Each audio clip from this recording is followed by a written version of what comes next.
السلام علیکم ورحمۃ اللہ وبرکاتہ. سب کا سکون چیریٹی ایک بار پھر آپ کی خدمت میں حاضر. سکون چیریٹی کی طرف سے میں ہوں عبید الرحمن اور میں ہوں محمد زکریا. جیسا کہ آپ کو پتہ ہے کہ ہمارا حافظ اسپانسرشپ ہوتا ہے ہر مہینے کا، تو ہمیں ہمارے جو سکون چیریٹی کے جو بانی ہے عمر صاحب، ان کی طرف سے ہمیں ملا کہ آپ ایک ایسا حافظ ڈھونڈو جو حقدار ہو اور ان کے گھر میں کمانے والا کوئی نہ ہو، تو ان کے جو مشکلات ہو وہ بھی ہمیں بتا دیں.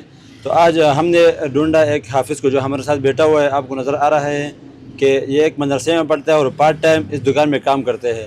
تو ان کے جو گھر کے حالات ہیں، جو مشکلات ہیں، وہ ہم آپ کو بیان کریں گے. یہ بھائی ان سے سوال کریں گے ان کے گھر کے کیا مسئلے مسائل ہے اور کیا پریشانیاں ہیں ان کو. السلام علیکم قاری صاحب. وعلیکم السلام ورحمۃ اللہ. قاری صاحب آپ کیسے ہیں؟ ٹھیک ہے. شکر ہے. قاری صاحب ادھر کام کرتے ہیں آپ؟ جی میں کام کرتا ہوں. اور حفظ بھی کر رہے ہیں؟ جی. ادھر حفظ کرتے کرتے ادھر کام کرنے کی وجہ کیا ہے؟ یہ کام بس پریشانی ہے تھوڑا سا، اور میں پچھلے سال حفظ کیا ہے، بس ادھر گردان پہ آیا، تھوڑا کمزوری تھا، بس میں دکان پہ آیا. تو فرسٹ ٹائم میں سبق پڑھتا ہوں مدرسے میں، تو سیکنڈ ٹائم میں ادھر دکان پہ آتا ہوں. آپ کا علاقہ کون سا ہے بھائی؟ میرا علاقہ کوہاٹ ہے، لیکن میں رہتا ہنگو میں ہوں. تو میں ادھر آیا تھا، حفظ کر لیا پچھلے سال. تو میں ادھر گردان کے لیے آیا تھا، تو سیکنڈ ٹائم میں ادھر کام کرتا ہوں. تو وہاں پہ کوئی اس طرح مدرسہ نہیں ہے آپ کے علاقے میں کہ آپ نے اتنے دور سے گھر چھوڑ کر یہاں پہ آئے ہیں؟ یہاں پہ آپ کو کوئی سہولت ہے یا کیا وجہ ہے کہ آپ نے اپنا گھر چھوڑ کر ادھر آپ نے گردان کے لیے آئے؟ نہیں، بس میں نے سوچا یہ تھا کہ جب گھر سے تھوڑا دور جائیں تو سبق اچھا پڑھنا چاہیے. لیکن اس وجہ سے کہ گھر سے بھی تھوڑا دور ہوں اور حفظ گردان بھی اچھی طرح کر لیں، لیکن یہ نہیں ہو سکتا.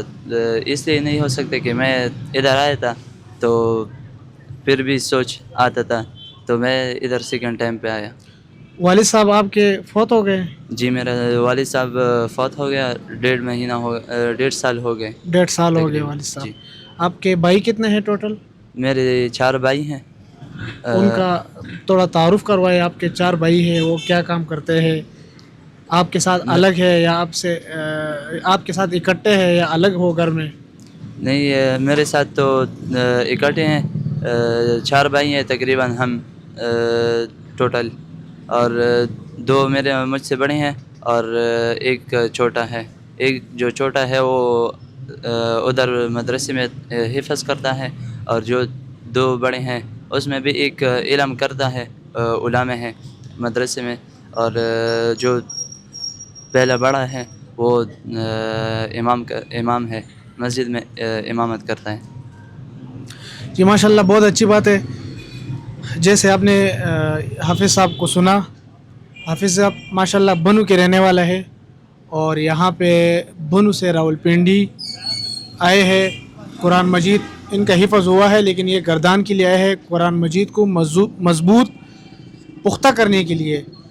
اپنا گھر انہوں نے بتایا کہ اس لیے چھوڑا ہے کہ میں گھر سے تھوڑا دور جاؤں گا تو حفظ جو میں نے حفظ کیا ہے اپنے قرآن مجید کو صحیح معنوں میں گردان کر سکوں گا. دوسری بات یہ ہے کہ مشکلات تو آپ کو نظر آ رہی ہوگی کہ یہ بچہ گردان بھی کر رہے اور ساتھ میں دکان میں کام بھی کر رہے ہیں. وہ اس لیے کر رہے کہ ان کے گھر کے جو حالات ہیں وہ مشکل ہے ان کے لیے، تو اس وجہ سے دکان پہ کام کر رہے ہیں. ہم سے جو ہو سکا ہم انشاءاللہ مدد کریں گے تاکہ یہ اپنا پورا ٹائم مدرسے کو دے سکے اور کام وغیرہ نہ کریں.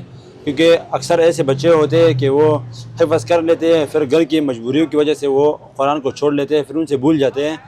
حفظ نہ کرنے میں اتنا گناہ نہیں ہے جتنا اس کو یاد کر کے پھر بلانے میں جتنا گناہ ہے. تو زیادہ تر لڑکے ایسے ہوتے ہیں جن کے گھر میں کمانے والا کوئی نہ ہوتا ہے، تو وہ آدھا قرآن پڑھ کے 20-25 پارے پڑھ کے پھر اس کو چھوڑ دیتے ہیں. اس لیے چھوڑ دیتے ہیں کیونکہ ان کے گھر کے حالات بہت مشکل ہوتے ہیں، ان کے اوپر غربت ہوتا ہے، تو اس وجہ سے وہ چھوڑ دیتے ہیں. تو ہم سے جو ہو سکا ہم انشاءاللہ اپنی طرف سے مدد کریں گے، اور آپ سے بھی جو ہو سکتے ہیں آپ بھی ہمارے ساتھ مدد کریں، ہمارے ساتھ رابطہ کریں، اور انشاءاللہ آپ کا امانت ہم ان تک پہنچائیں گے.